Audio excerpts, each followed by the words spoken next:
শারমিন, শারমিন কোথায় তুমি? আমি এইখানে। আরে তুমি তরকারি কাটা বন্ধ করো, খুশির একটা খবর আছে। কি খুশির খবর? তুমি কি লটারি জিতছো নাকি? আরে না, কিসের লটারি, এর থেকে বড় খুশির খবর। ও মা গো মা, এর থেকেও বেশি খুশির খবর। উফ, খুশির খবরটা শোনার জন্য আমার মনটা আমসান করতেছে। কি খুশির খবর, তাড়াতাড়ি কও। তোমার আব্বা মারা গেছে।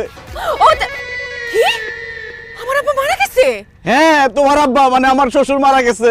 হলা, আমার আব্বা মরে গেছে। আল্লাহ গো, আমার আব্বা বলে মরে গেছে গা। আমার এত বড় সর্বনাশ হয়ে গেল।